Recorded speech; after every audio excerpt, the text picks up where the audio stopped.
children, when we're developing, the first 2 years of a child's life, their brainwaves are basically in delta.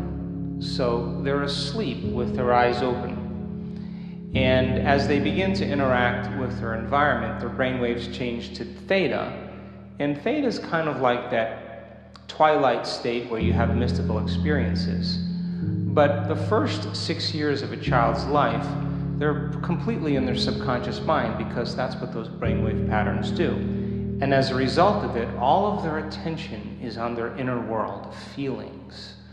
So they have experiences that happen to them. And when the experience happens, they pay attention to their feelings. That's the primary modus for them. And then when they feel altered, they begin to look through their senses outside of them to see who or what caused it. And that event in and of itself is called an associative memory. So for the first 6, 7, 8, 9 years of our lives, as our brainwaves move into alpha and then ultimately into beta, when we get to beta, we're pretty much developed an analytical mind. And the analytical mind then serves as a filter or a barrier to separate the conscious mind from the subconscious mind. But that experience, though, is encoded in a memory system called an implicit memory system. It's stored in our subconscious. So then we don't know why we behave the way we do the rest of our lives because of events that have happened to us, but we're operating at a very fundamental level equal to the emotion that we've experienced.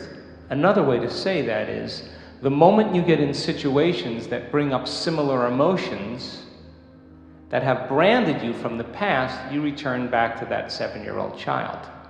And you behave in very limited ways because that's all you know, right? No one ever instructed you how to learn and to grow. So then people do all these psychoanalysis and they do all these different types of therapies, and a lot of times it never gets to the core of it because they never get beyond their analytical mind to make those changes. Does that make sense? So there are techniques and ways to begin to lower the volume of those emotions that literally are stored in that system.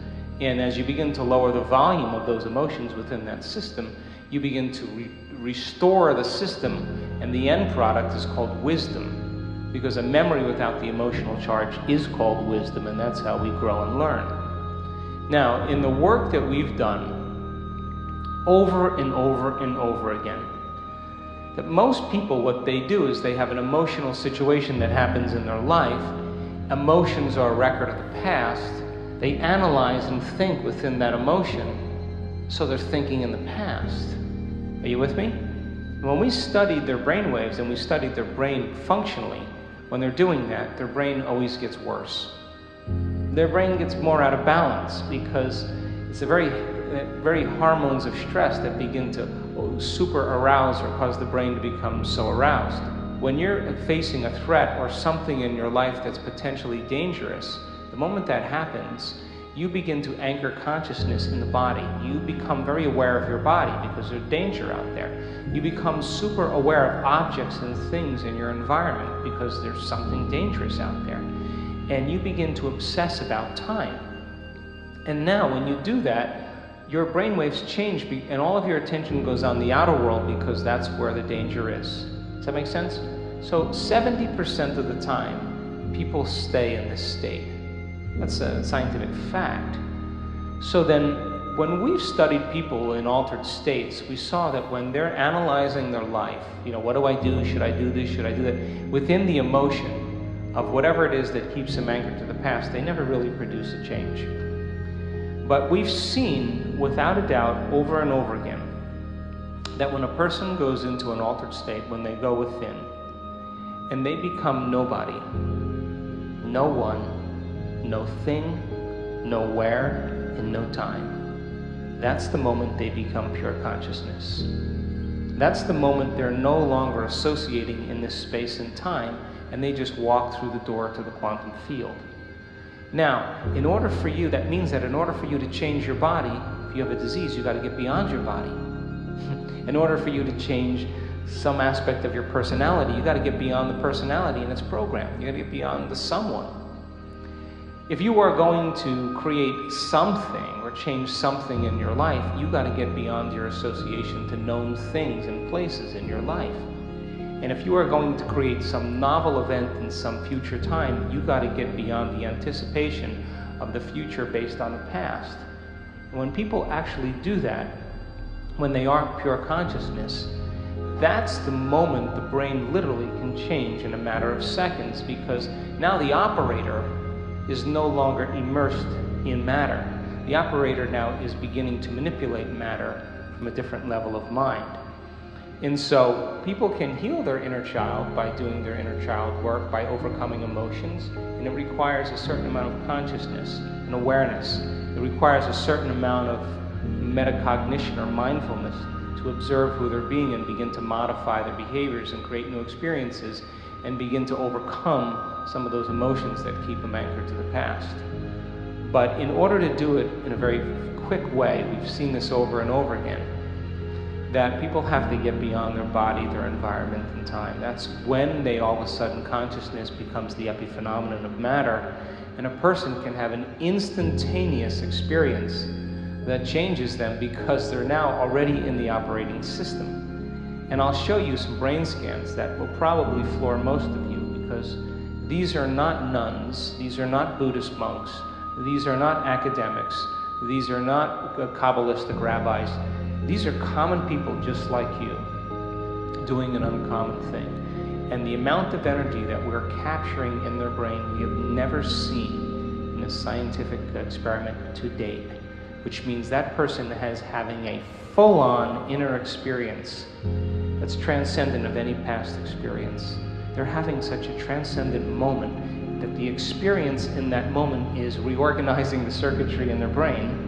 And the end product of the experience is called an emotion. They're feeling awe and wonder and love and joy, and they're signaling new genes in new ways. And that's the moment the past is literally washed out of the body. And we've seen tumors change, we've seen uterine fibroids go away, we've seen anxiety, depression, we've seen MS, lupus, we've seen it change in one instant when the person literally connects that deeply to the power within them. And that's the moment that the rewiring process can happen instantaneously. Now, that doesn't always happen that way. Other times, you got to stay at it. People who have done our work have done their meditations for 3 years. It took them 3 years to heal their condition. But you know what? They wanted that healing more than their sleep. They wanted that healing more than their social engagements. They wanted that healing more than their morning coffee. They wanted that more than anything else. And they wanted to connect with the divine every single day, and they wanted to drink from a deeper well. And they said, I don't want breakfast, I don't want coffee, I don't want my cell phone, I don't want my internet, I want you, power within me. We have a date, and I am going to commune with you, and I'm going to connect with you, and there's nothing else that matters more in this moment than that. And every day they overcame a little aspect of themselves, surrendered a piece of the limited self to join the greater self. And sure, it was hard, and sure they had doubts, and sure they were uncertain, and sure they didn't feel like it certain days because they were facing a very serious condition. But every day they did it. And after a period of 3 years, and they overcame that disease or that condition or whatever, you ask that person, what about that condition or disease? They'll tell you, it was my greatest teacher. What about your father who was an alcoholic and was abusive? That was my greatest lesson.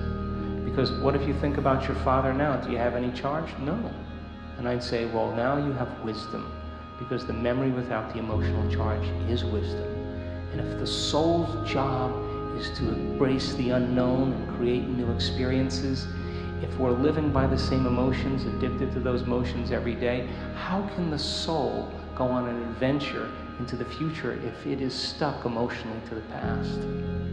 So then positive thinking doesn't work if the person is literally anchored to the past emotionally.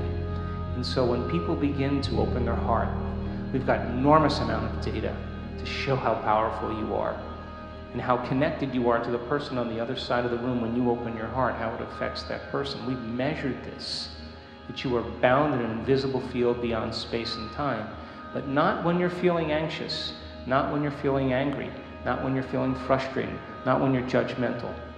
You're not doing that. You're actually drawing from the field around your body and turning it into chemistry, and your field shrinks. But when you open your heart and you begin to breathe through that center, and it's safe to open up, the field around your body can be 9 meters wide.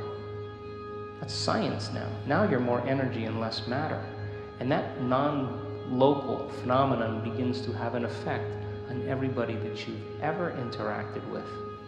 So then, we know that when people begin to unmemorize those emotional states and they lower the volume to them, the emotion is what's signaling the gene in the wrong way.